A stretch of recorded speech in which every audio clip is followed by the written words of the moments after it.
This video is about meltdowns. What to do when you are in the middle of a meltdown with a toddler.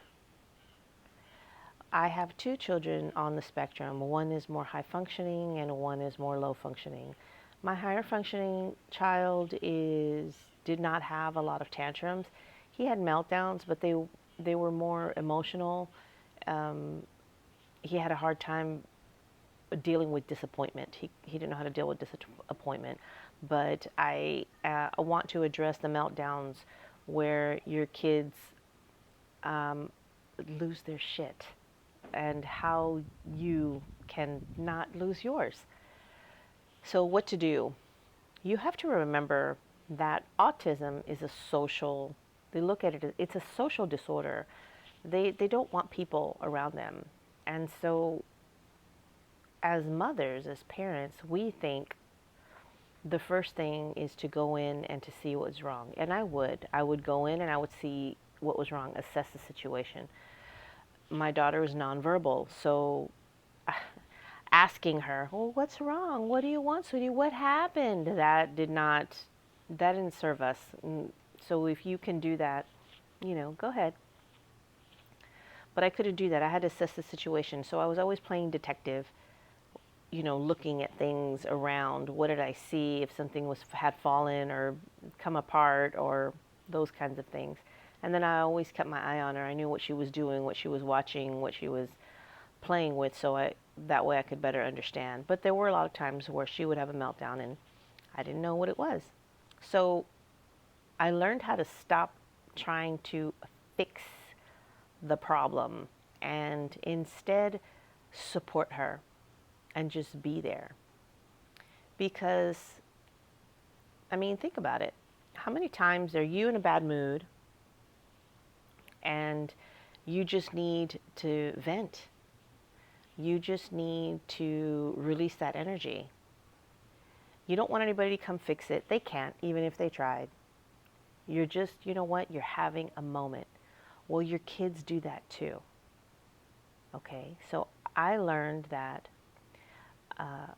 sometimes when I would approach my daughter, I would kind of go to, plan A. Plan A was going in and trying to assess the situation, maybe give her a hug, maybe console her a little bit. If she was flipping out more, you try once, you try twice, 3 times. Okay, that's it. She's done. She doesn't want me. She doesn't want me. So I'm not going to sit there and force myself on her because it just makes the situation worse. So I would leave because you have to. I do apply ABA therapy, and so I understand the concept of you don't feed into it because it just fuels the fire. So if you'll notice with your kids that are in the middle of a meltdown and you come in and you try to assess the situation and maybe you're asking what's wrong or what happened or trying to get some details and they get even more angry, even more upset, that should be a red flag to you that you're not helping the situation. Exit the situation. Get out of it. The other reason you want to do this is because if you stay and you make them even more mad, what they're going to do is they're going to start hitting you and smacking you and biting you and doing all the things that are bad to you. And as their caregiver or as their parent, that's not acceptable. And so do not allow it to be acceptable. I never did. And the moment that I was maybe consoling and she would lash out more, I removed myself from the situation. I would just unplug the way you would unplug an appliance from the kitchen, just unplug and walk away. Because when they're in the middle of it, remember, misery loves company. And so she's trying to engage you into it. And that's an unconscious behavior. She's just trying to figure it out and she's trying to get you to help her. But she needs to be left alone. So you extract yourself, you pull yourself out of that situation. And then it doesn't mean you go away forever. You come back. Give her a minute and see what happens and then come back.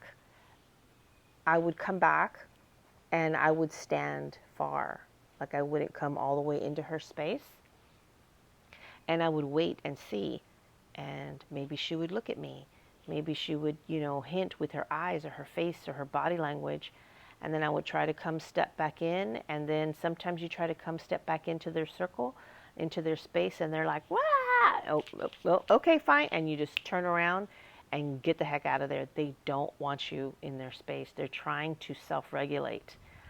Give them the room to self-regulate.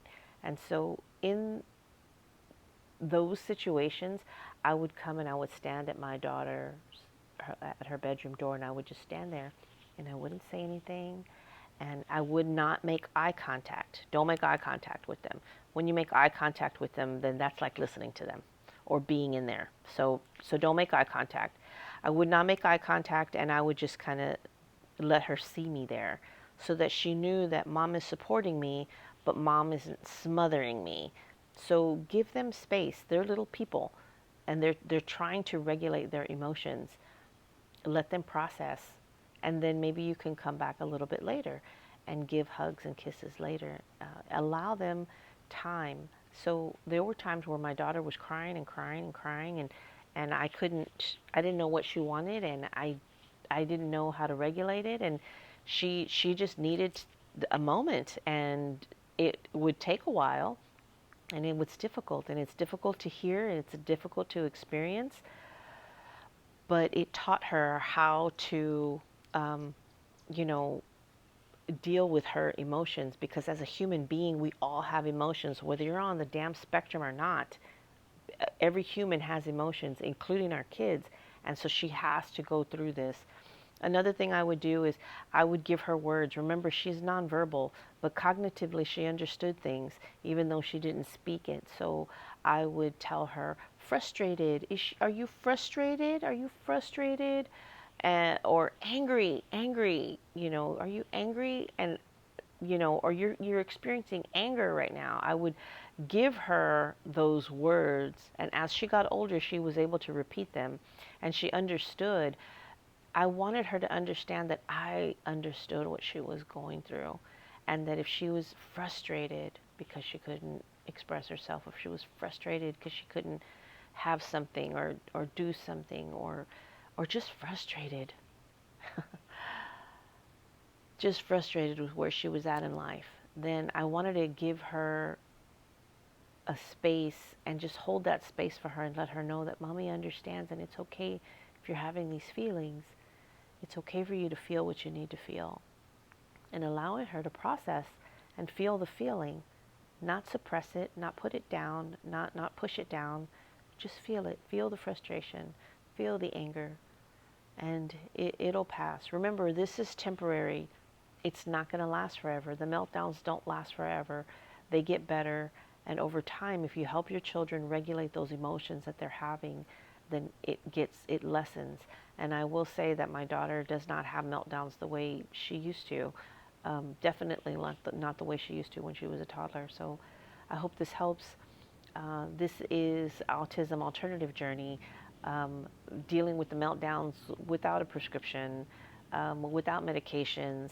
And so if you're here for it, then I'm glad you found me.